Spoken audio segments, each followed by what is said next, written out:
Students of academics and competitive exams of English, आज इस lecture 2 part second Hindi version lecture में, जिसमें हमारा टॉपिक है translation based on complex sentence specially based on adverb close, में आप कुछ कंजंक्शंस की स्टडी करने वाले हैं।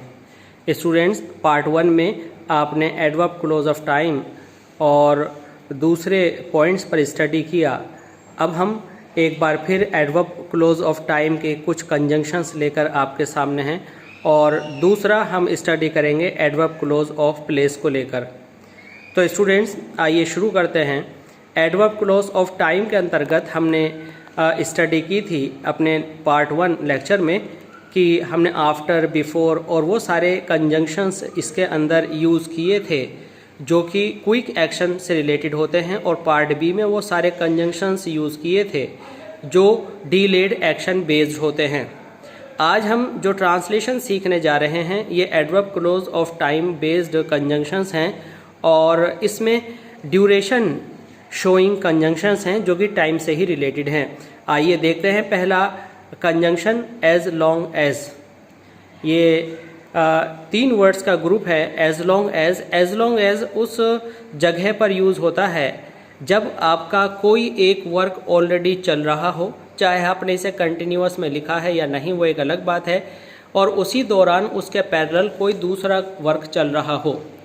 तो स्टूडेंट्स, इस तरह की कंडीशन में आप जो वर्क करते हैं वह एज लॉन्ग एज में आता है।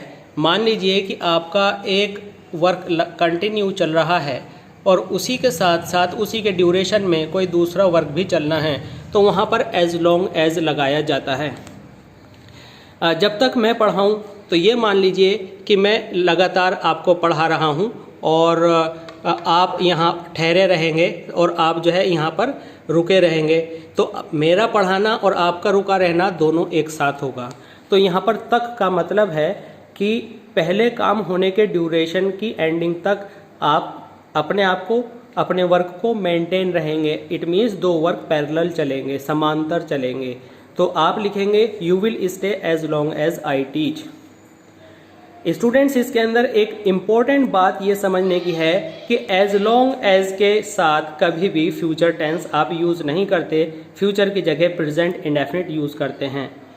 और उससे दूसरा जो हमारा क्लोज है यू विल स्टे वाला पार्ट, उसमें आप फ्यूचर यूज़ करें या जो भी हो वो यूज़ करें, इसमें कोई कंडीशन नहीं है। इसको आप इस तरह से भी लिख सकते हैं as long as I teach comma you will stay और यू विल स्टे हियर। अब हमारा दूसरा कंजंक्शन है व्हाइल। व्हाइल के साथ आप ज़रूरी नहीं है, ये भी एज लॉन्ग एज की तरह से ही यूज़ होता है। व्हाइल के साथ आप अगर चाहें तो कंटिन्यूअस लगा सकते हैं। कई बार बिना कंटिन्यूअस के भी व्हाइल के साथ सेंटेंस बन जाता है। जैसे कि हम कहने लगे जब तक मैं यहाँ हूँ, तो यहाँ कंटिन्यूअस तो नहीं है physically, but I am here ये शो करता है कि मेरा यहाँ पर बने रहना लगातार चल रहा है। तो व्हाइल, अब इस हिंदी के अकॉर्डिंग इसको ट्रांसलेट करते हैं जब तक मैं पढ़ाऊँ, अर्थात जब तक मैं पढ़ाऊँगा आप यहीं रहेंगे। व्हाइल आई एम टीचिंग और while I teach, you can write any one of these two, stay here, or you can write this stay here, you will stay here. Students, जैसे कि हमने पीछे भी बताया कि आपको जैसे वर्ड्स दे रखे हैं एज इट इज़ उनको वर्ड मीनिंग चेंज करके ट्रांसलेशन नहीं करना, उसके सेंस का ट्रांसलेशन करना होता है। इसलिए हमने stay here is equal to you will stay here, because दोनों का सेंस एक है। तो एक बार फिर रिवाइज करा दें कि व्हाइल और एज लॉन्ग एज का मतलब पहले काम के अंत होने के दौरान तक दूसरा काम चलना होता है, और इसका यहाँ पर हमने वर्ड यूज़ करना होता है हिंदी में तक। अब आपके सामने एक तक और मौजूद है। उस तक के लिए हमने कंजंक्शन दिया है टिल। तो स्टूडेंट्स, इसमें हमने टिल दिया है। टिल का मतलब उस जगह यूज़ करना होता है। अगर आप केवल तक को देखेंगे तो कंफ्यूज हो जाएंगे कि एज लॉन्ग एज लगाएं कि टिल लगाएं, लेकिन टिल वहाँ पर लगाना है आपको। हम इस बात को अच्छे से क्लियर कर देते हैं जहाँ पर पहला काम फिनिश हो जाए और वहाँ से दूसरा काम नई बिगिनिंग ले ले। जबकि व्हाइल के अंदर दोनों काम एक साथ चल रहे होते हैं। तो टिल में आप इस तरह से मान सकते हैं कि मान लीजिए कि आपने वेट किया, आपको वेट इस पॉइंट तक करना है जब तक कि ये वाला काम शुरू ना हो जाए। तो इसमें पहले और बाद का सेंस आता है, जबकि इसके अंदर जो आपका वर्क है वो पैरेलल है, पैरेलल समांतर वर्क चलता है। तो स्टूडेंट्स इस तरह से हमने यहाँ पर ट्रांसलेशन देखा कि उसे घंटी लगने तक इंतज़ार करना होगा। He must wait till the bell goes. तो हमेशा याद रखिए टिल के बाद फ्यूचर नहीं आता, टिल के बाद फ्यूचर का प्रेजेंट इनडेफिनिट बनाया जाता है। तो हमारा सेंटेंस का ट्रांसलेशन हो गया he must wait till the bell goes. इसके बाद दूसरा आता है अनटिल। अब टिल और अनटिल दोनों में अंतर क्या है? तो अनटिल वाले पार्ट में नॉट इंक्लूडेड होता है, इसमें अलग से नॉट नहीं लगाते। अब स्टूडेंट्स ये सवाल कर सकते हैं कि सर अगर टिल लगाकर डज नॉट लगा दे, नहीं, आपको अनटिल लगाकर सेंटेंस अफर्मेटिव में डालना पड़ेगा। हालांकि ये नेगेटिव ही कहलाएगा क्योंकि अनटिल सेंटेंस को नेगेटिव बना देता है।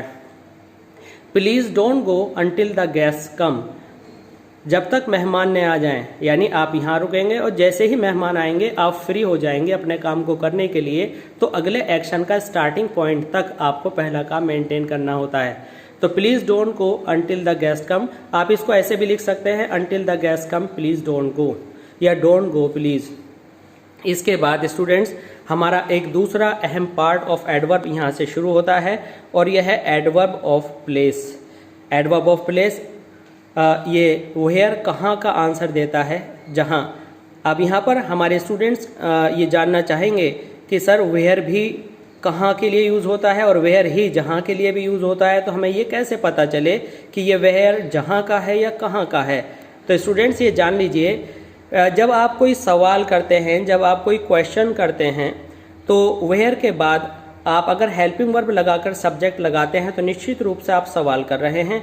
लेकिन अगर आप वेयर के बाद सब्जेक्ट लगाकर असर्टिव सेंटेंस का स्ट्रक्चर देते हैं तो वह जहाँ का सेंस देता है। आइए देखते हैं। हिंदी है जहाँ हो वहीं ठहरो, मीन्स ठहरो हमारी मेन वर्ब है स्टे। वेयर यू आर जहाँ पर आप हैं, तो वेयर जहाँ जहाँ देखिए यहाँ पर हमने लिख दिया है वेयर एवर। स्टूडेंट्स अगर आप यहाँ पर वेयर एवर यूज़ करते हैं तो भी सही है, लेकिन इसकी हिंदी हो जाएगी जहाँ भी आप हों। तो यहाँ पर हम जो है इसको वेयर एवर को वेयर कर लेते हैं। स्टे वेयर यू आर, जहाँ भी आप हैं वहीं ठहरें, क्योंकि वेयर एवर को हम आगे एक नई तरह से पढ़ाने जा रहे हैं। वेयर एवर में हम अक्सर कहते हैं जहाँ जहाँ भी, एक से ज़्यादा बार हम जहाँ का यूज़ करते हैं और वो एक से ज़्यादा स्थानों के लिए हो सकता है। तो इसका दूसरा यूज़ हमने नीचे किया है, जहाँ जहाँ भी गुरु नानक गए उन्होंने ज्ञान का प्रकाश फैलाया। तो स्टूडेंट्स यहाँ पर आया wherever Guru Nanak went he spread the light of knowledge. तो वेयर एवर जहाँ जहाँ भी, more than one place. You can say in English to whatever place, जहाँ जहाँ भी। स्टूडेंट्स व्हेंस, हालांकि ये एक पुराना कंजंक्शन है जो मॉडर्न इंग्लिश में कम यूज़ होता है, लेकिन न्यूज़पेपर में आप हियर एंड देयर आपके नज़र में आ जाता है। व्हेंस का मतलब होता है, यह है WHENCE, व्हेंस। व्हेंस का मतलब होता है फ्रॉम वेयर मॉडर्न इंग्लिश में। तो आइए इसका भी यूज़ करके देख लेते हैं। जहाँ से आप आए हैं वह सुंदर स्थान है। तो whence you have come it's a beautiful place, it's a beautiful place. Students तो आप इसको मॉडर्न इंग्लिश में इस तरह से लिख सकते हैं, where you have come from it's a remarkably beautiful place. थोड़े से हमने वर्ड्स बदल दिए हैं ताकि ट्रांसलेशन थोड़ी और कुछ नए वर्ड्स के साथ आपको बनानी आ जाए। तो यहाँ पर आप कहेंगे अगर हम फ्रॉम वेयर लगा दें तो क्या बुराई है? तो स्टूडेंट्स बहुत स्टडी के बाद ये जान पाए कि इस तरह के जो भी प्रीपोजिशंस हैं जो किसी क्वेश्चन वर्ड के साथ कनेक्ट होकर आते हैं, अगर उन्हें सेंटेंस के लास्ट में यू लगाया जाए तो ज़्यादा बेहतर होता है। From where you have come की से अच्छा होगा कि आप यूज़ करें where you have come from it's a remarkably beautiful place. तो स्टूडेंट्स इस लेक्चर में आपने जाना कि एडवर्ब क्लोज ऑफ टाइम के ये बचे हुए कंजंक्शंस पार्ट 1 से, और दूसरा एडवर्ब क्लोज ऑफ प्लेस कैसे यूज़ करते हैं। आशा करता हूँ कि ये लेक्चर आपको पूरी तरह से आपकी ट्रांसलेशन ईजी बनाने वाला साबित होगा। प्लीज़ अगले पार्ट्स को देखते रहिए और ऐसी क्लासेस ऑफ इंग्लिश लैंग्वेज को वॉच करते रहिए, सुनते रहिए और सब्सक्राइब कीजिए हमारा चैनल और ऐसी classes of English language. And please share कीजिए, लाइक कीजिए एंड कमेंट कीजिए if you have any problem. Thanks.